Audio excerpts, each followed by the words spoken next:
Inside Arkansas. What's up, everybody? It's John Nabors from Inside Arkansas. You know, there's a lot of great things to talk about when it comes to Razorback football about to get started up this season. But one of my favorite things to talk about, of course, is anything Bobby Petrino. For those of you who may not know, I'm a big Bobby Petrino fan. I was actually lucky enough to be a student at the University of Arkansas in 4 of my 7.5 years while attending during the Bobby Petrino era. So I got to experience and got to witness a lot of great football. So I figured, how fun would it be to kind of revisit some of the very few key plays that I remember, at least, of the Bobby Petrino offense and really what made them work and what made them so impressive against certain teams throughout the years. So, all right, let's go ahead and look at some of my favorite plays from the Bobby Petrino era back from 2008 to 2011. Okay, so the first play that we're going to look at during the Bobby Petrino era, and arguably one of my favorite plays of the Bobby Petrino era, is this really high-quality video, as you can see, from the Arkansas-Alabama game in 2010. Now, you all remember this game. I still believe it was the loudest moment in Razorback football stadium history. I don't have any way of knowing that for sure, but I'd argue it till the end. But either way, this is the second play. Arkansas, just to kind of set it up, folks, Arkansas was the number 10 team in the country, just coming off of a big win against Georgia on the road with the whole child's please thing. And Alabama was the defending champs. They were number 1 team in the country. They returned one of their key players offensively, especially a guy who had just won the Heisman, Mark Ingram. Quarterback by Greg McElroy. You throw in also Julio Jones, a Trent Richardson, a lot of great players on this Alabama team that actually ended up only going 10-3. But either way, at the time, this was the biggest game in Razorback Stadium. I mean, since I couldn't remember when, at least a top 10 matchup. But either way, Arkansas was able to get a big gainer on the first play from scrimmage as they had as Ryan Mallett hit Jarius Wright on a crossing route, and they were able to pick up more than 25 yards. I mean, as you can see, they're right here going from the 43-yard line.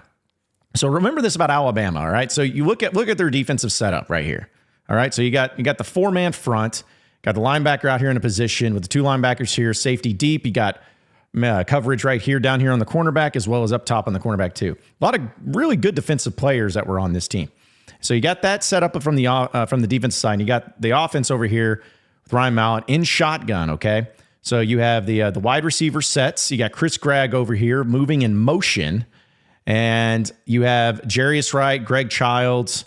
And, of course, again, Ronnie Wingo coming out. Yeah, I think you had DJ Williams in there as well. So we're just going to kind of play this a little bit and kind of stop through it all. So you see the motion man, Greg, go out into the right-hand side, all right? So look at this. You know, they're not playing man coverage here, all right? Or they are playing man coverage here, as you're going to see in a second. So they switch off over here, and then you give it out to the shotgun snap to Mallett. Now watch. Okay, so you're setting it up here. Good pass protection. Really only sending a few guys. You know, they didn't have any blitzes or anything, so they're doing a pretty good job, or at least backing out into coverage. So Ryan Mallett, now here's the thing too. This is another thing I love about this play. Look at Mallett.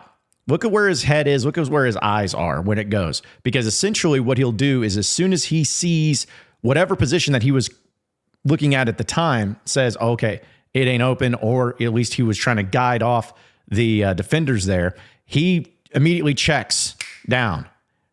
Does he? Well, the wheel route.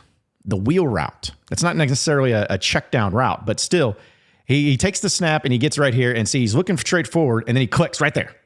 Just hesitates, boom, and he sees who opened. Because right here, if you look down in the bottom left-hand corner of your screen, you can see he's got a man right here, but hey, that's only going to be a couple yards, if anything, and it could have a defender right into him. But he sees something, and he throws it right over here. Got those 3 Alabama guys. They're like, oh no, because they knew exactly that they had screwed up after this play. So look at that, Ronnie Wingo. I just paused the screen, folks. There is nobody on that screen from Alabama. Nobody within. I mean, I've never seen a more wide open player. So, and Mallett didn't even. It's not a bad throw. Don't misunderstand, but Wingo turned around and had to grab it. Like, it was almost that Wingo was so wide open that Mallett just was like, I'm just going to make sure he gets it, because as long as he can catch it and I don't overthrow him or anything, he's going to be able to get a huge gain because no one's around him. So he catches the ball. He kind of goes sidestep. Now look at this. You got the safety coming in for Alabama. And Ronnie Wingo wasn't really a guy that was known for his breaking of tackles or anything like that. But he had a great vision where you can tell he's got the Alabama defender back on his heels a little bit because it's almost in panic mode because there's so much emotion, so much energy that's going on. They just gave up that big play before. This is a guy that you can tell he's not supposed to be in this position to where he has to make a tackle, especially on a 6'3", 230-pound running back. So he's having to kind of come around, and Wingo just doesn't do really a juke or any major dance move. In fact, looking at it right here, if I stop the screen, it looks like this should be an easy tackle, or at least one that a true Alabama defensive back needs to make.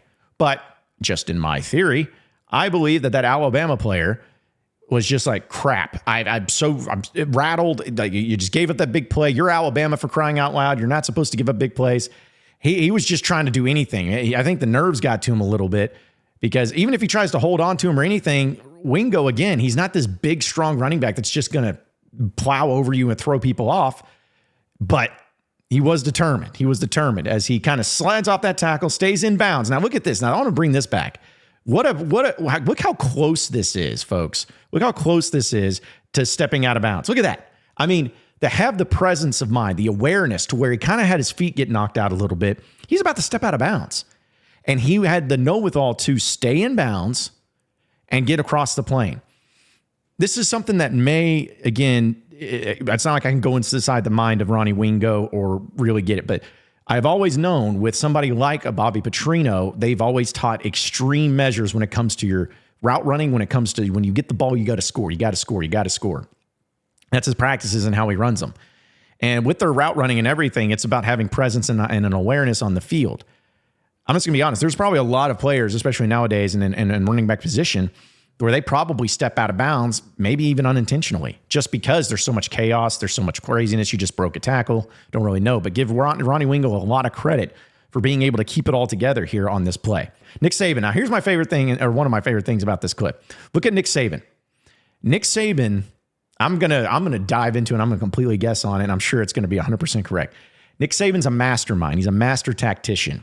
He always had his teams ready. And this is also during the time frame when Nick Saban's defense was the best. I mean, they were a team that, if I'm not mistaken, was only giving up like 10 points a game in the previous year. They lost 9 starters from that 2009 national championship team on defense. So they were having to replace a lot. And people will probably argue that's one of the reasons why they were just a terrible 10-3. But still, Nick Sabin is a brilliant mastermind and game planner, okay? His reaction to this tells me one thing and one thing only. We're going to play right here. It says one, hey, just go an extra point, whatever, getting ready. He's not mad. He's not he's not sitting there like getting all pissed off at a player or anything. It's just very calmly one. And my whole interpretation of this, folks, and again, I'm sure it's 100% right because I know Nick Sabin, but my whole interpretation of this is he got beat. He got outclassed, outmatched, out-coached in this opening possession. Alabama ended up winning the game. I know that. It's unfortunate, too, because it would have been pretty cool if Arkansas won. But this was just so telling to me, and Bobby Petrino was so incredible at crafting an opening drive against anybody. He had plays against certain teams that he knew that he could exploit, and I believe that is basically what happened here. Nick Sabin was just like, can't do anything about that. All right, next one. That's what it was. Still, student section's going nuts. People are painted up. It was pretty warm. Ronnie Wingo on there. There's Greg McElroy. He's like, well, I guess I got to do this now. Okay, so here's a nice little breakdown of it. Again, I know the picture is not crystal clear, but here's another breakdown of it from a little bit wider of an angle. So yeah, I think this is actually Gary Danielson doing this breakdown. He's talking about the wheel route and how they're going. And see, yeah, Jarius Wright's out here on the left-hand side. He's just going to run the inside and kind of gather all around there. Now, the thing is that I kept getting mixed up. All the players that were in zone, I think I said it the opposite earlier, but these players are all in zone in the Alabama front. All right, but this player right here down, which happens to be D. Milner, I think a lot of you remember him, he was in man coverage. Now, was that what was supposed to happen? Was that the play call? Was it just because he's a true freshman, he may have screwed up and didn't run the right play? No matter what it is, but watch as it go into full motion here. See, look, You see all these players in the front three over there in the top screen of Alabama. They're in zone. The back safety over here in the top left-hand corner, they're in zone. But number 28 down here, he's in man coverage, okay? So you're seeing that right here, Chris Gragg, he's open, right? I mean, if Mallett threw it right here to Gragg in the middle of your screen right there, if he would have thrown it to him, he probably would have gotten, some yardage. But those three linebackers, which I'm pretty sure, I could be wrong, but I'm pretty sure got Courtney Upshaw and Hightower and all those guys were still on this team. But either way, I think Marcel Darius was on the D-line. But you had Gragg here, who if he catches this ball, he gains some yards. But he's probably going to get knocked and not get too much. So it was a nice little safety thing to have where, hey, if nobody's open or the guys aren't open, just hit it in the underneath and get your yardage there. But see, look, you got these guys up here. So this is why, because I remember Gary Danielson was talking about, this is why I feel like it was probably more so a called play or at least a called formation. Because you look at the top screen, you got a guy up here who's also in man coverage. So it looked like there's pretty much one-on-one man coverage on either side on the outside of the wide receivers, for the outside wide receivers. And then on the inside, it was a zone. But the problem is that nobody thought to guard the running back.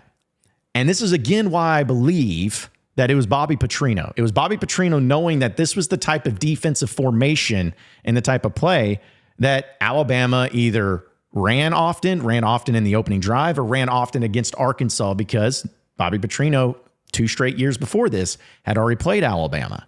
And so I'm going to go ahead and look at the positive side and say Bobby Petrino already knew this was going to be what the formation they're in. And that's when he's like, I got the perfect play for it. He knows that they're going to be guarding Greg Childs and Jarius Wright one-on-one. Great. You got the zone guys in the middle, so they're going to take care of the underneath route right here to Chris Gragg or DJ Williams or whoever's there. But they're not going to be aware of this running back who's running a wheel route. If he would have ran an inside route to the middle of the field, he would have got. If he would have ran a flat to the outside, there would have been, it would have been some yardage gain, but these linebackers and stuff still would have gotten there in time because they're still Alabama linebackers. But by doing this specific route to where he's able to go out to the outside and also be there right down the sidelines to where he's past the linebackers, because the linebackers are basically dropping 10 yards and staying put. He goes to the outside there and he gets hit with the wheel route. And then that's where he's wide open. And see, look at that. Look at that. 1, 2, 3, 4 Alabama guys in your screen, each of them about 10, 15 yards away from Ronnie Wingo. He could have done, like, the fact that if this would have been a catch in stride or a pass in stride, he would have scored easily. But it just shows you how wide open he was to where he could catch it, move backwards with the ball, make a play, break a tackle, and still get into the end zone. I mean, and it was a good little pump fake there was enough for him to go right into there. So yeah, here's another viewpoint of it. See, that's what he's talking about. Like, I want to see in the top side here if they're doing man coverage, because you see the safety here, number 4 up there, kind of guiding that defensive back over there, that cornerback over there to be covering Chris Gragg, who's in motion right there. Okay, so he's out on him. So yeah, that's what it is. So there's zone coverage all over there. That's what it was. But it was zone coverage, and then you got a few guys here like DJ Williams was also he was the guy there, and you had Chris Gragg as the underneath. 2 options. This is well covered. Honestly, this is a well covered way for Alabama defense. Because they just sent 4 guys. Kind of had this 41 over here who's at the Razorback logo kind of step off a little bit. But this is a well-defended, well-ran defense. The only problem is just the one guy, Ronnie Wingo Jr. out there on the outside. That just made him go wide open. See, yeah, look, in the zone. That's what he keeps talking about. But D. Milner right here is in man on Jarius Wright. Got to respect Jarius Wright, but you also got to respect Ronnie Wingo too. So phenomenal play there by them. So there you have it. There is one of the many great plays that I know we'll be talking about. And who knows, maybe I'll do some breakdowns of these a little bit more. I want to be honest and make sure everyone knows I am not a genius, and I am not someone who knows all about coaching and offense and all terminology and all that stuff. But what I do know is what works and what doesn't work in football. And Bobby Petrino, he knows how to make it work. So we may do it other breakdowns, but appreciate everybody watching. And I'm sure you're in the comments, you're agreeing with me 100%, and you're not yelling at me or anything. But either way, while you're doing that, be sure to subscribe to Inside Arkansas. Check out InsideArkansas.com for all of our great content that we're going to be producing each and every day, all dealing with the Razorbacks as we get ready for football season. And look forward to doing this again sometime, talking a little bit more about Bobby Petrino and those great fun offenses that he knew how to run while at Arkansas.